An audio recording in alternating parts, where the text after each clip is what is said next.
Okay, it is loading, and I think we are on right now. So let's see. Hello, everybody. This is Sandra Graves again. And let me tell you guys that I have another single dad with an awesome smile, a wonderful face, beautiful eyes, and a great heart. Just a little conversation that I was having with him right here. I just like, what an awesome dad. And then he says, why is that not normal about being a nice dad or whatever? I'm like, because it's not normal. It is just not normal. Okay. This is very rare. I don't know. I don't say things very well in English, but very rare gem to have an amazing single dad. When I found him on Instagram, smiley, joyful, having fun with his kids, all of that stuff. I'm like, I want to talk to this guy. I want him to share some of that with the single mom. Because although we don't consider them all of the time because we think that we are the only ones in trouble. Guess what? It's not trouble. It's a blessing. Okay. It is a blessing. So stop thinking of your kids as trouble. Think of them as a blessing, and then you will be blessed even more. But with that said, I'm going to introduce you guys to Jay. Jay, tell us who you are, what you do. Tell us a little bit more. Come on. Well, yes, thank you. I'm glad you found me too. I'm Jay Skibbens. I'm a stay-at-home, work from home dad. I stay at home, I work from home, I'm building a business from home. And then my kids they've been home for the last 15 months too, doing their remote learning. We haven't had them in school for the past 15 months. So it's been the three of us. And my co-parent and I, we have a 70-30 split. So they're with me 70% of the time. So when we do this single dad thing, it's very much when they're with me, I'm parenting like 12 or 13 hours a day while I'm also trying to work and build up a coaching business. That's good.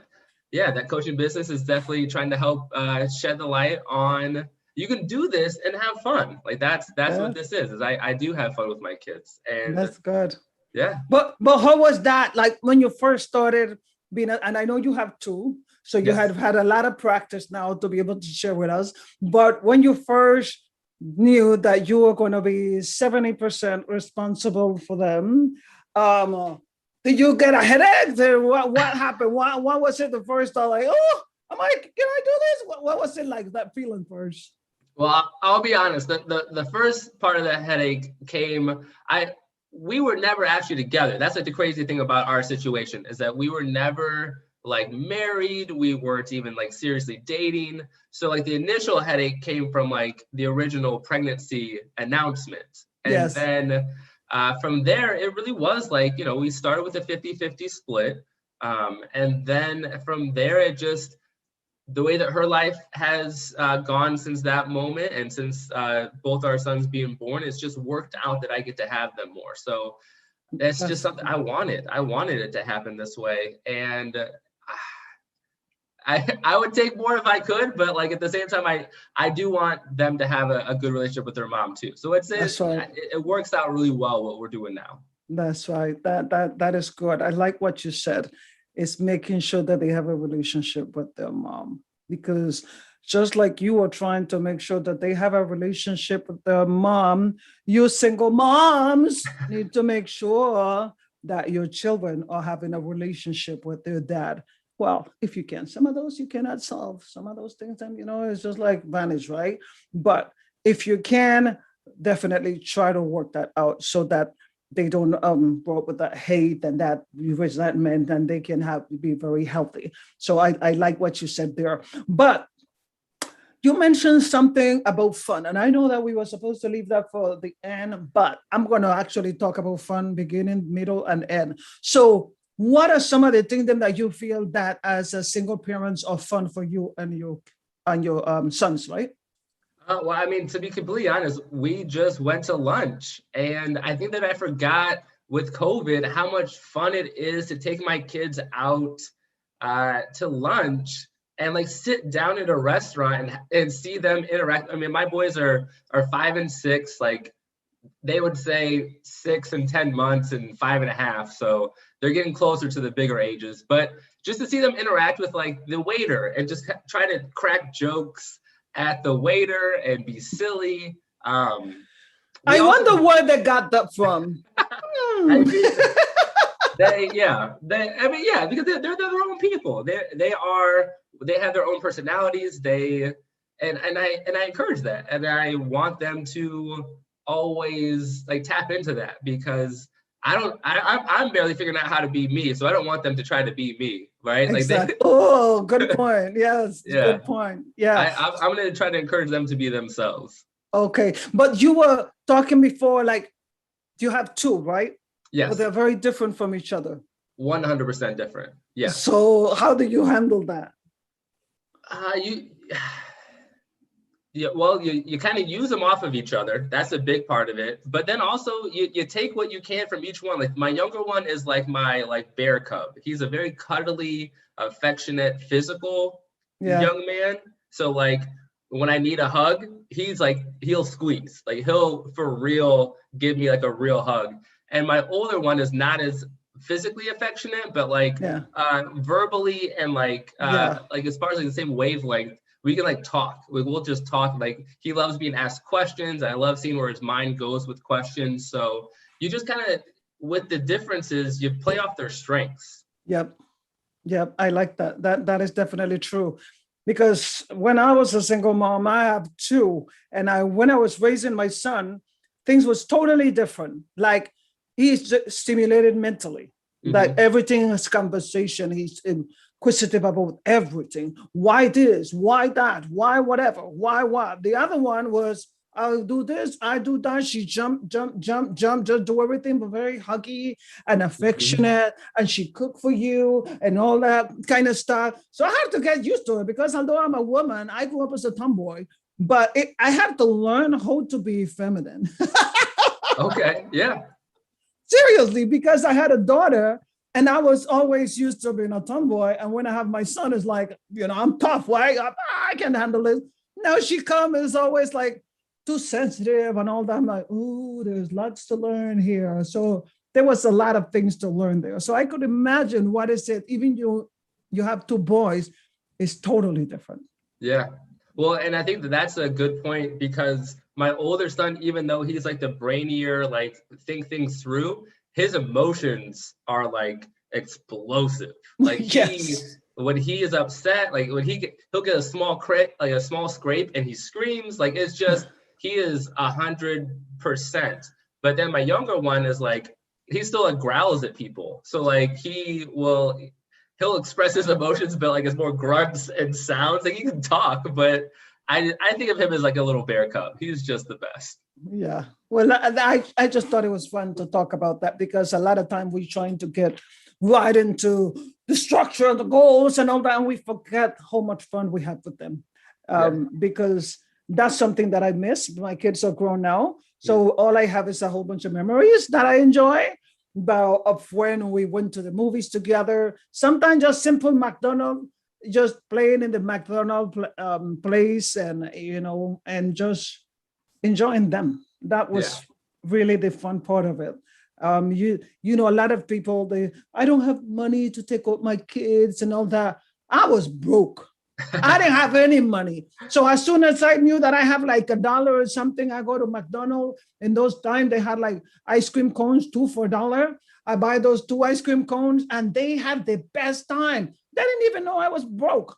All they knew is that I took them to have fun. So, ladies, stop trying to complain. Stop trying to make an excuse. Just really focus on having fun with your kids. And with that said, the conversation is really parenting remote, right? While working remote. So how is it that you work that out? Because now with all this, coronavirus, I don't usually say the whole word because they always want to like brand your video and all that. So I don't say all that, the C or the coronavirus. With all of that, how is it that you deal with your kids and manage? Because I know a lot of people are like, I can't stand this. This is too much or whatever. They need to go back to school, or they get it on my face. This is what I'm hearing. What is your experience with that? Well, one, I do think that I'm lucky. I have a good combination. My older one is in first grade, so he's been doing remote learning this whole year. But my younger one isn't in kindergarten yet. He'll start kindergarten this fall. Hey, but he loves to play. He can get lost in like his play world. Like we have a dollhouse for him, and he'll get lost in that time for like an hour or so. So what I like to do is during the breakfast, like when we have breakfast together, we always have breakfast together.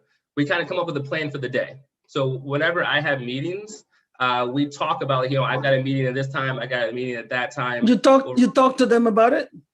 Oh yeah, because they need to know. It's like when kids know what to expect, they have an easier No. I'm trying to get it. It was 5 and 6. So yes, tell us more about that. Yeah, go ahead. I mean, it's like a little, it's a little huddle up. We have breakfast together. We talk about our days. The older one being in school, he knows that he's on school from like 9 to 12:30. The younger one, he gets to watch Wild Kratts, one episode of Wild Kratts, and then play, and then come back to me. And what happens is I usually get to spend about what helps is when I spend about 5 to 10 minutes playing with him, like without anything else distracting us. Yeah. So if I go and play with him with his toys for 5 to 10 minutes, he'll be good for about 45 minutes. Yeah. So it's like a good meeting that I get to go to. Yeah. And then how was it that do you get interrupted ever? How does that work? Do they make noise? Well, I mean, this is a good example because he's gonna come say hi right there. Oh, hi, handsome. Okay, but this it's right outside our door. Okay, well, that is exciting. So it's basically like that. Like it's life. I long ago let go of that idea that like I can't have my kids in the meetings and around me. I understand that there's a professionalism that comes with, I've set aside this time, but I'm a dad and I'm not going to get mad at my kids for wanting to be near me. Like if they miss me, they're going to come see me, and I'm not going to make them ever feel bad for that. So my work knows, my coaching clients know that every once in a while, my kids are going to pop up. They'll say hi. They just kind of want to come tag in. They kind of like want to come check in, and then they'll go. And if I make it worse, then it's longer, right? If I'm like, hey, please don't, then it lasts longer. You saw that video about this guy in politics that he was having some political meeting, whatever. And then his baby came in the back. You saw that one? And his baby came. Yeah. And it's the same thing. And it's he tried to do it like this. And then this wife come running and try to take the baby out of the video. Did you see that one? You got to see that? That is so funny, that video. But as long as you clear it with people that that you're having a meeting with, because it's all about respect. And if people know where you stand on that, then that's good. I think there's no problem with that as long as other people know what is going on, for sure. Yes. So, okay, is the dog barking too loud for you? Because I can put him out if that's He's barking periodically, but it's not distracting me. Okay. Yeah, I mean, if he starts, that's different, but okay. Yeah, I mean, I know I didn't sound like that. Was like an actual cute dog. That was like a chihuahua. So tell me about one of the things that you wanted to talk about today, define goals. What do you mean by defining your goals? Well, goals for me, a big part of that is really, for me, like building my business. I would like to be coaching full-time by the end of this year. So that's one thing that I share with my kids. I share with my kids like what it takes to get to that, like how much time I have to dedicate to working on those things. But then that also brings in the conversation about goals that they're working on. My older son's in Taekwondo. So the natural goals for him are to move up the belts. And luckily for him, like the Taekwondo, like the structure is very much like, this is how you get, like he is clips. So they move by clips, and then you get like a stripe on your belt. And then after 3 stripes, you can move up to the next color of belt. So while we're always talking about these things, we're always talking about what we want to be doing, what we want to be accomplishing. And then like today was a good example. I just kind of created a speaking engagement for myself that'll be next week. And that was why we went out to lunch today and we kind of celebrated it. So like when we have good moments, we go and celebrate him. And if he gets to another belt, we'll go out and celebrate that for him. That's cool. That's cool. That's awesome. So how would that benefit other single mom? What is it that you will have to say about that? What did you learn from that? Because I think that sometimes we can get, like all of us can get trapped in doing the same things over and over, right? We can get trapped in the day-to-day grind of just like, you know, I gotta wake up, my kids need breakfast, I'm gonna cook them breakfast, and I gotta clean up from breakfast, and then, you know, I feel like personally sometimes, you know, 2 hours later I'm making lunch, and then I gotta clean up from lunch, and it, you know, the days can just like go by in a flash, and you're like, what did we really do? Like, what did we accomplish? Like we're alive and we're surviving and we're happy, and that's great. But for me, I got to a point, especially during quarantine, where I needed something to work towards. And I think that a lot of people, to help themselves from getting stagnant, need to work towards something.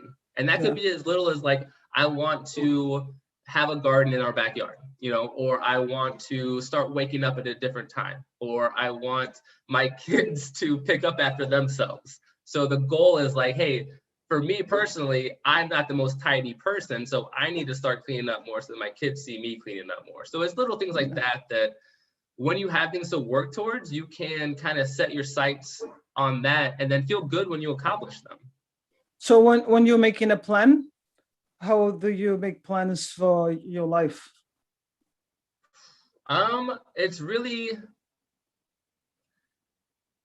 you know, with coaching, it came out of, I want other people to see like what it's like to really enjoy this. And then once I found out like what all goes into coaching, it was, I want to learn. I think that that's the biggest part. Like, what do I want to learn about next? Because with this new thing, it's like, you know, I've got to learn about how to brand myself. I've got to learn how to market myself and create content. I've got to tap into the creativity that I haven't really been using for a while. So when I set goals, it's really based on like, what do I want to learn about and what do I want to get better at? And like, that's exciting, because in my mind, I'm leveling myself up, and I'm still single, but I know that you're still single. How could that be? Oh my goodness. How could that be? I don't have time for it right now. I'm overwhelmed. So do you have the women coming around, they're checking you out and all that, or you just like, don't look at me? What's up with that? I mean, I still date. I will good. say that I still date. I still date. But You were starting to scare me. It's like, I'm going to start being a priest or something now. No. But it's changed, you know, because since I was never married, I never wanted to be married. So, but that is a goal that has changed, and not necessarily in the sense that I want to be married in the future. Right. But I want to build something with somebody now. I think that's a cool idea. I think that's a very exciting thing. But I think that with as much as I want to accomplish, it's going to take a really cool person to match that. I think that's exciting. It's a little bit overwhelming that there's somebody out there that can match what I want to do. But if I find that person, they're going to be fantastic. Hey, ladies, did you hear that he said a cool person? Let me explain to you what that means. You have to be cool like him. If you can match how cool he is, then you are going to be cool. Because my husband, he matches me perfectly. I am way more outgoing than him, and he's like a little more toned down, but we just make a perfect match. And I know I met him when I was a single mom, and it just was like the perfect connection. But I can tell you that during that time, I was not looking. I was actually focused on having fun with my kids. I was focused on my career. I was focused on all that stuff. And then it just happened. So why am I saying this? Is because if you allow yourself to be yourself and allow your kids while you are being yourself, someone is going to see you. Someone is going to try to find out more about who you are, what you are, and oh, I like this and I like that, instead of being desperate and rushing and trying to find people that are just going to be fake. Okay, Hmm. so I can tell you that much. In my experience and what I am seeing, and the women that I've been talking to that are single moms and single dads, yeah, a lot of fakers can show up. So you have to have discernment to be able to get rid of them. Okay. Get rid Yeah. of them. So I like that you say she got to be cool because I think you are cool already. So yeah, they got to be cool like you.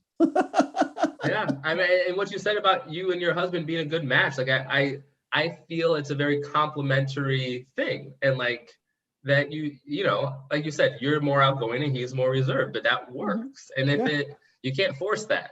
No, it just happened. Yeah, it just happened. And I never thought I would marry somebody like him because I thought at the beginning, it's like, that's not my type, but oh, his heart is just amazing. And then it was oh my goodness, I guess I gotta get to know this guy. So it was good. So I know with you, if you continue doing the right thing and you continue putting your kids first, then you're gonna Mhm. find the right person because um, people that put their kids second, last, or whatever, they always find garbage people. You have a garbage relationship, abusive relationship, useless relationship, because if they don't respect your kids, Mm, they don't respect you, why would you have a good relationship if they already yeah, know that your kids are disposable?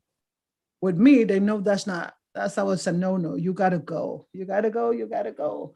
So, ladies, that is the reality. Dating a single mom, a single dad is not a problem, and men dating a single mom is not a problem.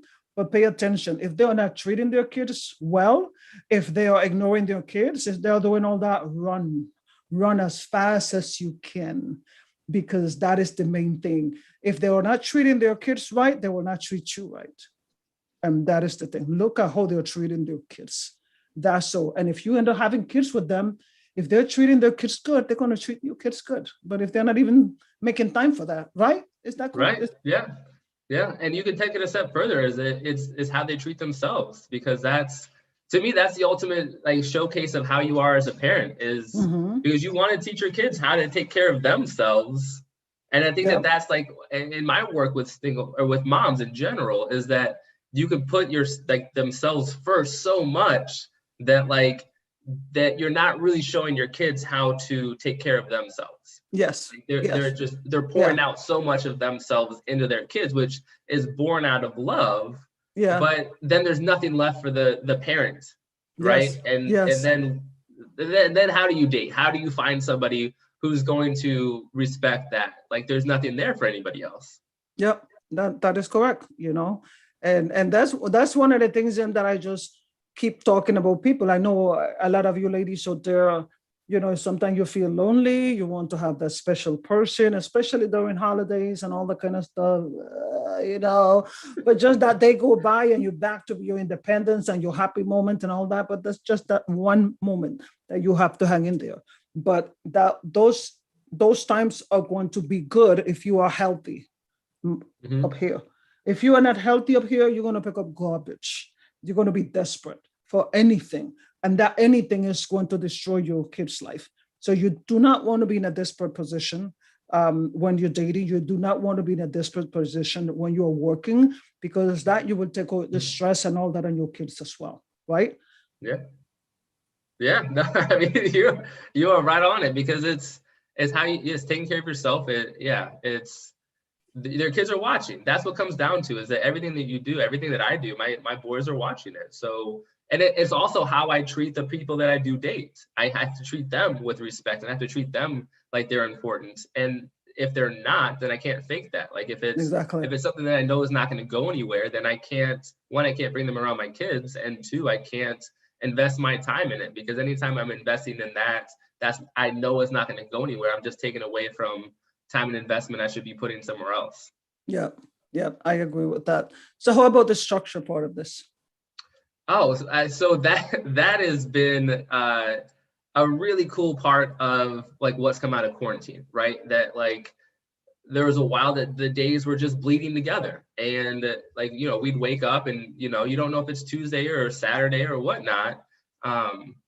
So what we did is that we created, they're here from Tuesday afternoon until Sunday morning. Okay. So like Tuesday night, Wednesday night, Thursday night, Friday night, Saturday night, we have a specific thing that we do that night, right? So like Tuesday night, I have a dad's group that I facilitate, and then after that, we play board games. Wednesday night is book club. Thursday night is movie night. Friday night, we usually have somebody over for dinner. And Saturday, we spend cleaning, and then we just like go on an adventure, whether that's like in like the local park or the like a trail or something like that. And then like that way, they know what to expect, right? And it's because the hardest thing as a single parent is like you wake up, you have to know what to cook for breakfast, lunch, and dinner. You've got to know what kind of activities to plan. You got to find ways to, you know, entertain your kids for 10 hours a day. And on top of that, you've got to get your own things done. So we kind of came up with that idea together. And the cool thing is that when you have that structure, you can break away from it, right? It's nice to have it, because if you don't want to think about anything else, you know what to do. If it's Wednesday night, we're going to read for an extra hour, right? But if we don't want to read that night, which sometimes we don't want to read, we do something else. Right. But it's the structure that like is the foundation of what we do. And what happens with that is that your kids, knowing what to expect, are going to behave better. They're going to know what to expect. Their overall like temperaments are going to be a little bit more calm, because it's like they know not to ask to watch a movie unless it's Thursday night. That was the thing, is that my kids started like, can we watch a movie tonight? Can we watch a movie tonight? Can we watch a movie tonight? Good point. And then it was just like, well, it's not Thursday. And, you know, after about a week, they're like, oh, they kind of got used to it. Yep. So then once they're used to it, I can't have 100 million things to think about every single day. I've got to narrow down the amount of things and the amount of decisions I'm making as a single parent, because otherwise my brain is useless by like 2 p.m. right? I'm done. So it's helped to kind of cut down on the decisions I'm making. Yeah. And it helped your brain to relax too. Because I know from Monday to Friday, because of school, my kids have sport and music and all kind of stuff and parents event and all of that. So I was dedicated for that. Then I work in the day. And then on Saturdays, it was party time, right? Yeah. Just move all day. We will go to restaurants. We will do all kind of stuff together, laser quest, whatever it is that we could do up there, we will do it, right? And then on Sunday, it was cleaning time, making sure everything is good, all of that stuff, a little more relaxing. Sometimes it's just really just turning on something and dancing together and just playing games where I listen to them. My daughter is an amazing singer right now. Let me tell you, she wasn't when she was little, okay? I know, Sasha, you might not want to hear that, but the reality is that you were not a good singer when you were little. But the more that I allow her to just sing all the time, her voice started getting better and better. And if you hear that girl, I'm not saying just her mom. Everybody said that, okay? Everybody. Yeah. But her voice is amazing because it was that push of believing in your kid and just make sure that you have that structure. And let me tell you, it doesn't mean that your kids are going to be perfect. Nobody is. So parents, remember, nobody is perfect, especially when you have 2 kids and there are 2 different kids. They're not going to be perfect, okay? So stop trying to make them perfect. Just make sure that you have fun with them. Would you say that? Just make sure that you are having fun with them.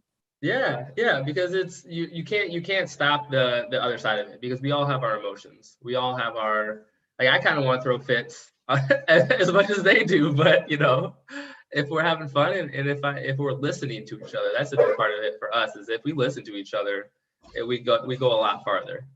So you remember what I told you, that I love what you said and that you needed to brand that? What was that? It was, it was just, what was it? That what we, like, what I do, they do, and what I do, or what we do, they do. I totally forgot. I should have written it down. It's so natural. It's so natural. I told you that was a good one, but it came out so natural. It was whatever, whatever, whatever they do, I do. Whatever I do, they do. Like, Yeah. it's just really making sure. And the reason why I wanted him to repeat that is because in general, people like to separate themselves from their kids. So when you're home, you're focused on your kids. But when you are at work, it's like your brain is gone. And for you moms that are not doing that, I completely understand because you're doing the right thing. But for you moms that are not doing that, you need to be slapped, like seriously. Okay. This is not the way to do stuff. When you are at work, you're still a mom.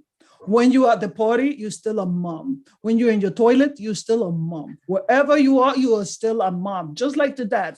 No matter where you are, you're still a dad. You cannot take that hat off. Okay. So whenever you feel that you can take that hat off, there's something mental going on in your head. There's a problem there. Okay. So I'm just telling you, check yourself before you wreck yourself and you wreck your kids together. Okay. Because when you're thinking about it, that's what I was talking with Jay. He just come in natural and he just was like, yeah, whatever they do, I do. Or it was more of a planning thing. Yeah. And whatever plans that I have, we have. And whatever plans they have, we have. Kind of something like that is what we were talking about. And I just loved the way that he said it. And bad thing, I didn't write it down too. So, but it was so good. And I thought he needed to share that with you guys because you need to keep that in mind. If you want to have happy kids, doesn't mean that they're going to be perfect. Your life is not going to be perfect because if your life was supposed to be perfect, you should not be here. Okay. We are in the world and nobody's life is perfect. Okay. So you got to be like in someplace else. Okay. But for you to make it better, just focus and putting a smile on their face. And that smile on their face sometimes might mean that you're going to say no to them. Yeah. But it will bring a smile later because they're going to know that you love them and that structure that you bring and that attention that you bring them is because you really care about them, not just because, okay, yes, whatever. Yes, whatever. I seen that too. Yes, just do it. Yes, yes, whatever. That doesn't mean you love somebody. That means that you're just trying to get rid of them, right? Right. Well, and I think that where that line came from was just talking about how collaborative we are. Like I don't make decisions unilaterally almost ever. Like I like, there's two things I like to think of it as. Number one is that like, it's almost like a bank, right? Is that I ask my kids a lot of questions. I give them a lot of options. And every time that I give them options, it's like making a deposit in their bank, right? So that whenever I need to make a unilateral decision, like whenever I have to do like because I said so, that's making a withdrawal. But if I don't make those deposits, then when I go to make the withdrawal and there's nothing there, what happens to us? Like what happens to adults is that we get withdrawal fees, right? And with the kid, it's a fit, it's a tantrum. It's, I make them do something, they don't want to do it, they throw a fit. But if they've had control over a lot of their decisions, if they've had investment in what we've done as a family, then when I'm like, hey, we've got to leave right now, or, you guys need to stop doing this, it's a lot easier because they're like, you know what, like they can reason in their little kid brain, like, dad usually lets us decide, but like right now he's being serious. So this time we'll listen, Yeah. Because I hate when people tell me what to do. And I think that we kind of forget that our kids are just human beings and they should just be treated like human beings. And they don't want to be told what to do all the time either. Like if we're making decisions with them, especially the ones that involve them, they're going to listen better. Like that's the thing is to me is that if they're involved in the decision making, they're going to listen better and they're going to behave better. And I'm going to fight with them less. And then it goes back to what you said about being happier, is that that's what a happy kid looks like. It looks like somebody who can look at their life and say, I have control over some of this stuff. I like living here. I like, the fact that mom lets me choose. I like the fact that dad lets me choose sometimes. That's cool. I like that. But what is it that you coach? Tell me more about parents. I coach parents because, and where I'm really focusing on is letting go of societal norms of this idea of what a good parent should be, of especially, because there's differences for moms and dads. Moms, you kind of have to have this like ideal that you're going to make like the perfect like Pinterest level crafts all the time. You're gonna make your Halloween costumes from scratch. You're gonna do it all in high heels and makeup and perfectly done hair. And then you're gonna be volunteering at the PTO. And then half of them they expect to work on top of that. And it's just like, okay. And if you like, want to do something outside of that box, then you're looked down upon, or you're judged. And it's like, well, maybe like the way I see it is that you were given your kids for a reason. You have specific gifts that you need to be given to your kids. That's right. You can't try to give them society's version of you.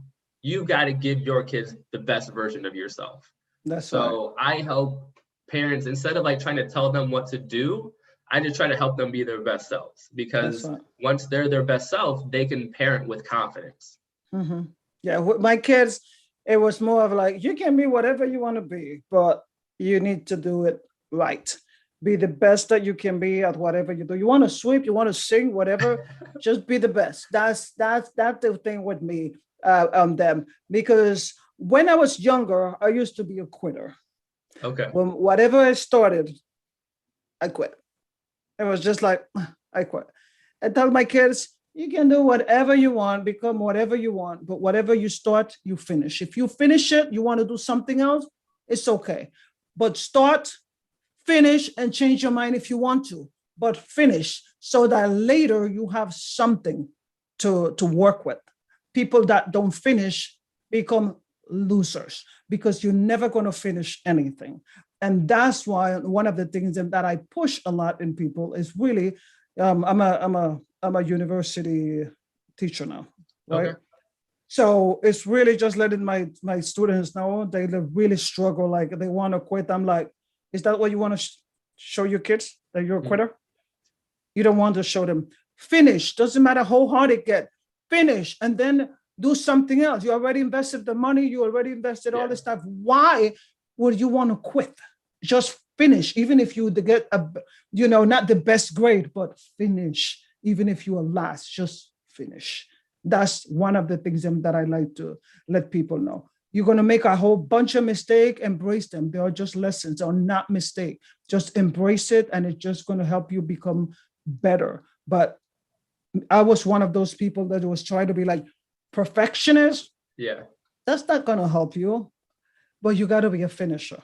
Okay. You can be a finisher. And when you become a finisher, you're going to know that there's so many mistakes you're going to make along the way during your process. And it's going to be like, okay, I messed up. I really screwed up bad, but I'm going to keep going. Yeah. It's actually funny because I was having a talk with my older son, Elliot, very similar, like that idea of like, did you know that like the people who are the best of the best also make the most mistakes? They try, and they fail. And we've been discovering the Beatles lately, and then we were listening to this Kanye and Jay-Z song, and they mentioned the Beatles and Michael Jordan in the same song. So we were talking about who's the best of the best. Yeah. And then he's such an argumentative little dude. He's only 6, but he was like, well then Dad, like what about Hakuna Matata? Because they don't care about being the best. I was just like, he always wants to be right. Like he always wants his argument. Like he always wants to spin it. And I was like, you know what?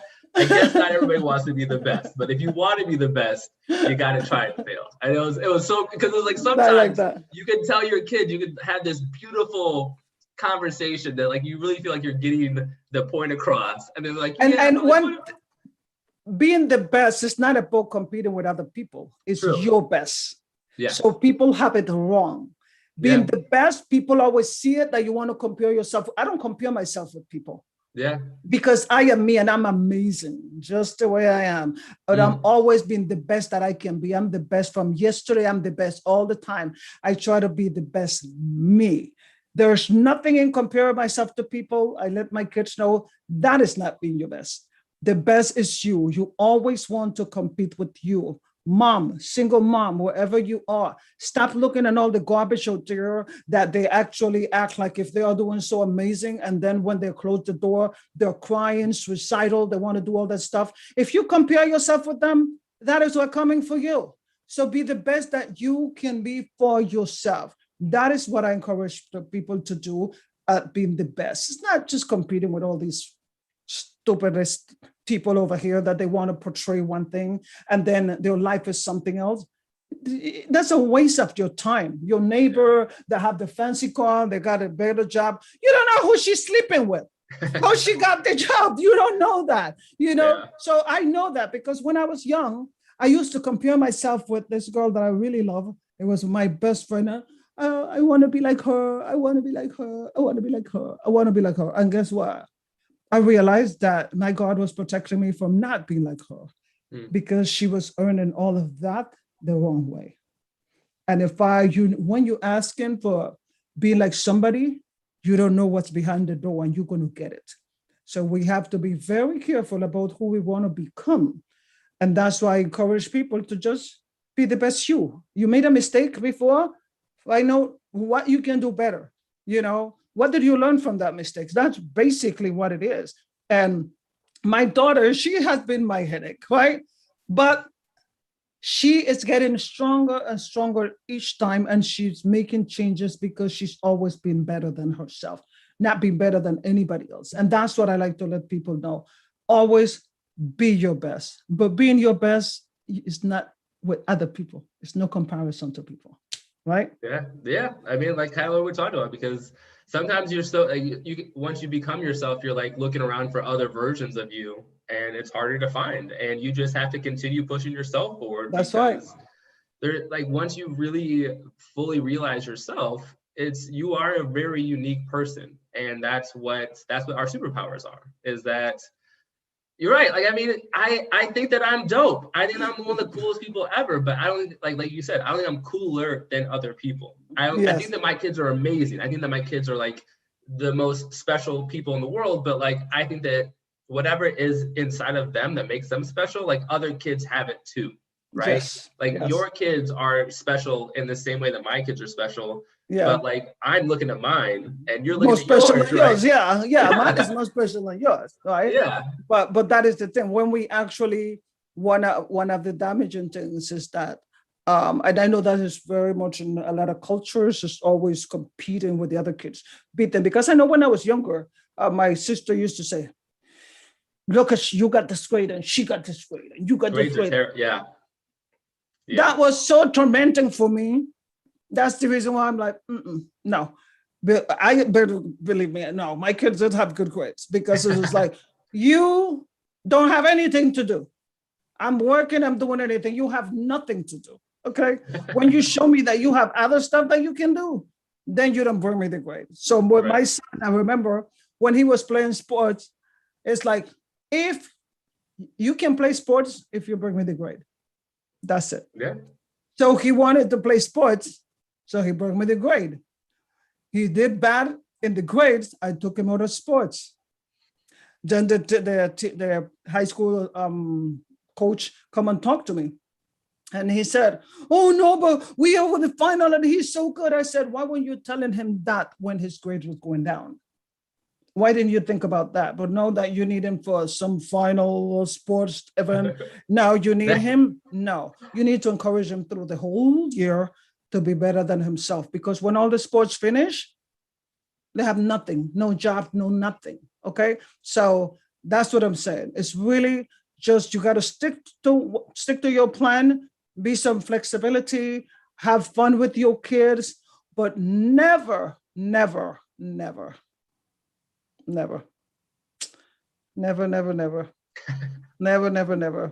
follow other people. I don't follow other moms. I don't follow other parents. I don't follow nobody. A lot of times people say, don't do this, don't do that. I am their mom. Yeah. Okay. I'm the mom. And I teach always my kids that I don't have all the answers. That's one of the big things that I always teach them. I will make a lot of mistakes. And in life, we always need a coach. But there's a time in your life when you don't need your parents' coaching anymore, because you have gotten to a level that is going to be higher than them if you're doing the right things, especially in career. So you have to find coaches in those areas that are going to help you be better. Your mom, your dad don't know everything. Okay. And for you to actually, do you think I should make this decision? They might not be able to help you with that. Okay. When you were little, yes. When you are grown up, no. Okay. Just listen, and whatever. But stop acting, especially single mom, like your parents have all the answers. They don't. Okay. Mhm. Everybody doesn't have all the answers. You can listen to advice, but ultimately you will suffer the consequences or you will reap the benefits. But it's up to you to make sure that you understand where you're taking your kids. What path are you taking? Because wherever you're going in that path, they're going to smile with you or they're going to hurt with you. Yeah. You Yeah. know? Well, because what you're saying there about decisions too, like that's a skill. I think that some people forget that that's a skill we have to practice. Mhm. And especially with ourselves or with our kids, like if we don't let our kids make decisions, we don't let our kids fail, then like Yep. they're not gonna be able to do that. They're gonna have to That's always ask us. And that's right. it's I like to think of it as like a V. Like as they're like younger, you let them make the small decisions, and then Yeah. as they get older, as they're like 10, 12, 13, let them make bigger decisions, Yeah. because I'd rather let my kid fail and have the price tag be smaller when they're 12 than at 22 or 32. Like the price tag Yes. for the wrong decision at 32, it's a It's lot going. bigger than at Yeah. 12. Yes. Yes. Like Yes. that, there's a lot of things that could go wrong with the wrong decision at Yes. 32. That's a good example that you just gave there. But now that you uh, the parents that are listening to you, especially the single parents, what advice would you want to give them to finish up? Um, I mean, a big part of it is that I stopped worrying. One, I stopped worrying about what the other parent was doing. If you're in a co-parenting situation, that has been one of the most liberating things to just get off of my shoulders. Of just, I have a very specific way of how I want to parent, and if the parents listening have a specific way, you can't make that specific way happen anywhere except for your house. And it doesn't mean that you're going to reset or have to start over every time your kid has to come back to your house. Like you're not resetting, Mhm. you're building these values, you're building an awareness in your child or in your children every time they're at your house, or if they're always at your house. You're building this awareness, and then they take that awareness and they will use that to judge the other things that they see in life. They're going to take what they Mhm. learn at your house, and they're going to judge what happens at their other parent's house. They're going to judge what happens at school, how their teachers talk to them, how their coaches talk to them. What you do and what you establish at your house carries so much weight, because that's the only place you can control it. And for Mhm. me, that was like the biggest lesson I've learned in co-parenting, is the sense that once I stopped caring, or not caring, once I stopped trying to Yeah. control what happened other places, we started having more fun. And I didn't see every negative behavior as her fault. I didn't see every negative behavior as something that like I needed to overcorrect. It's just life. That I can't control what happened. I can't make them be exactly who I want them to be. They're Why you all didn't tell me this years ago when I was a single mom? Why are you right. telling me this now? Huh? Huh?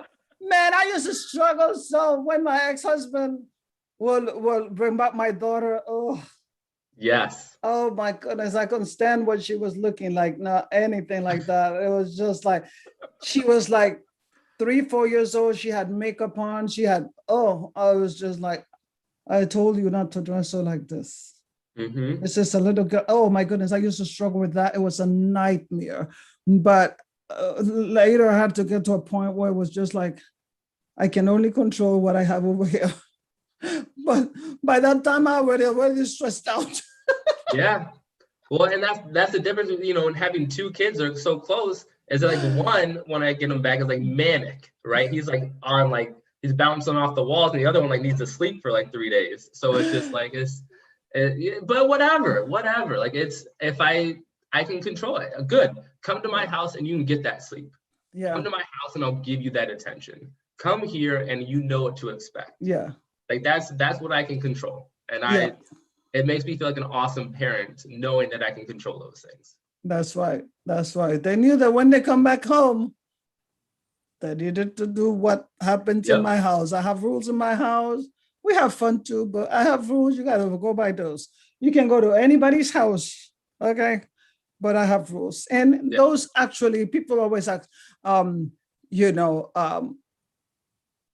anytime my kids, I remember one of the coaches, he asked me, Miss Graves, can I talk to you? This is in high school. It's like, I scold all the students here, all of them, all my guys, my boys, I scold them. And I said, this is what you're doing wrong, blah, blah, blah, blah, blah. And your son, he keep looking at me, he keep his head up. And even though I am scolding him, he didn't put his head down. He just listened and he said, I understood, okay? Mm-hmm. And whatever. And then he said, what happened? Like, why? Well, years ago, I tell him, never put your head down for nobody. It's okay to make a mistake. Mm-hmm. You listen, you acknowledge, you change what you can, but don't bow down for anybody. And if they disrespect you while they're trying to correct you, don't bow down for anybody. Mm. This is what I told my son. So when it was in high school, the coach told me. When I went to the college, they took me to the side. He's playing college football. The coach took me on the side, asked me the same question, because you can't be talking to my son. And he will be very respectful. And he will like this, but he will look straight into your eyes and he will go like this and he will acknowledge if he have to or whatever and disagree if he have to and all that kind of stuff. But he knows, don't put your head down for anybody. Yeah. Because people, when you make a mistake, they want to spit on you. They want to humiliate you. They want you to feel so bad. And the more sad you look and all the kind of stuff is the more they want to. Yeah. So don't let anybody do that to you. If you make a mistake, it's okay. Acknowledge it, change it, but don't give them that power of, I got you. No, you didn't got me. This is just an opportunity for me to learn to be better. That's it. I like that a lot. I'm gonna steal that. Okay, I'm 100% gonna steal that. No, seriously, because I see it. It used to happen to me when I was little. Because in the old days, the grown-ups, they think their kids have no brain. So they treat you like you have a tiny little brain and they have a big brain. So I remember growing up, they would talk to you and blah, blah, blah, blah. You just like, blah, blah, blah. No, don't. Even when I'm scolding them, they better look at me like straight. There's no way you're going to put your head down when you're talking to me. You look at me, whatever I'm saying, just look at me. And that's so they went out and do that. Just look at me. It doesn't matter. I'm telling you something, look, change it. But this is not about just like, no. Keep your head up. Look at me. Think about what I'm saying. Acknowledge it and move on. That's what it is. But I get that question all the time from parents that saw what happened and they will come to me. They will be like, that was just interesting because my kid would have done this or my kid would have cried or my kid would have like so ashamed or whatever. There's no shame in making a mistake. There's no shame. It's just you made a mistake and just keep going. And that's how I take it. I'm really like my students, they're always just like, when they sign up for the pre-work, they all write. And I said, get used to making a mistake. In this class, if you're not used to making a mistake, I'm going to make sure that you make a lot of mistakes. Yeah. And they do. A lot of them are uncomfortable with it, but I'm like, I love them and they love me. We really love each other a lot, right? But at the beginning, they just like, they keep making a lot of mistakes. I'm going to make sure because I teach UX engineering, right? UX, UI, whatever. So when in order for you to understand how people are thinking, how to make the users better, how to make better applications, you have to ask people questions. And when you ask people questions, you have to come with an assumption. That means your assumption is going to be wrong. So you want your assumption to be wrong so that you can make a better product based on people's, because that you're making products for people, not for yourself. Yeah. Right? Yeah. So when you do that and you come with an assumption, this is what I think people need, then you go investigate that. Oh, what do you want? Then you fix your assumption.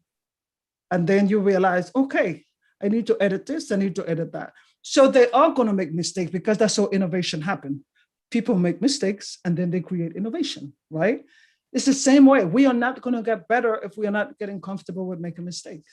And believe me, I am very comfortable with making mistakes. That's why I do live shows. That's why I don't worry about my accent. I don't worry if I said the thing wrong or I said it right or I could have said it better. It is what it is. Guess what? If you don't like it, don't listen. That's basically how I treat things, right? Yeah. And that's what I tell my people. If everybody have their audience, you have your audience. Mm-hmm. Whoever have something to say, the way you do things, you don't have to listen. Yeah. No, and that's a good lesson for our kids too, right? Of just, Exactly. That's what we have to teach them. My kids are like exactly. that. They're like, whatever. I don't have to listen to you, right? But they're gonna do what you do. Right. Right? They're gonna, because a lot of people just talk. Because I talk a lot. But you better do what I tell you, because what I tell you is what I'm doing. Yeah. But my kids, I remember my son used to put his hand behind his back, right? He says, Mom, can I speak freely?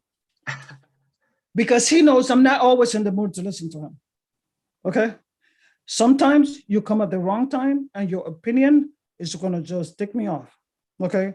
So you make sure that you ask, can I speak freely? Because at the moment when I'm scolding you and you're going to tell me, can I speak freely? Oh, no, there's no rebuttal here. Okay? So he will say, can I speak freely? And then he will tell me something that I did that was contradicting to what I said. And then it was just like, I have to think about that one. It was very humbling. Don't get me wrong, it was humbling. And then later I come back after my ego is being smushed a little bit. I come back and I'm just like, you were right about that. Yeah. And those are the hard moments, but it helped me grow and it helped them grow because, once you realize that, I mean, like I kept telling them, I'm not perfect. I'm never going to be perfect and they're not going to be perfect. But you have to be able to do that. You have to be able to admit when you are wrong. And a lot of parents just make up stories just to be right. Oh, yeah. No, my 6-year-old, he's already a pro at that. So he'll call me out hardcore. And it's like, yep, okay. And it's usually when he wants to do something and I told no. And he has a reason or has a way that it works out for him. And I'm like, okay, you got me. I did say that. I did say you could do that. They can catch you. Like the order of things, we're going to do this and then that. It's like, Dad, you said we're going to do this first. It's like, and then that's why it's good to have two, because then I can fact check. I can like, did I say that? Did I say that? And it's like, yeah. Because we forget. We totally forget. I say a lot of things. I say a lot of things as a parent. Yeah, I told my son when he was little, I said, you need to fix your bed. And then I say, you need to clean the toilet, right? Yeah. And then, but I forgot that I told him to fix the bed, right? So then he come back and he go, Mom, can I speak freely? And I'm like, what now? And he says, which one do you want me to do first? I'm like, what do you mean? He says, you just told me that I have this much time to be able to do this, but you also told me that I have this much time to do this. I don't think that's going to be possible to do both of those at the same time in that time. Oh, I totally forgot that I had told him that. And I was like, okay, forget about that one. Just do this one for now. Okay. Yeah. The other one we can do like that. But it's just, we do it and we are not purposely trying to mess them up, but we have so much things happening that we just like, do this, do that. Right. And they had actually called me many times. So I think your dog is saying that it's time for you to quit the conversation now. No. Your dog is saying it's enough. I gave you time. Enough is enough. Okay. So, but how can people follow you? Tell us more about your page. Where can they follow? So I'm on J Skibbens or just J Skibbens on Instagram. And that way they can follow me, follow my parent coaching, as well as just, I've got a link tree that like you can sign up for like a coaching slot or just find out I do workshops as well. When you get a chance, can you send me the link to Instagram and then I can put it at the bottom of the video? Yeah, definitely.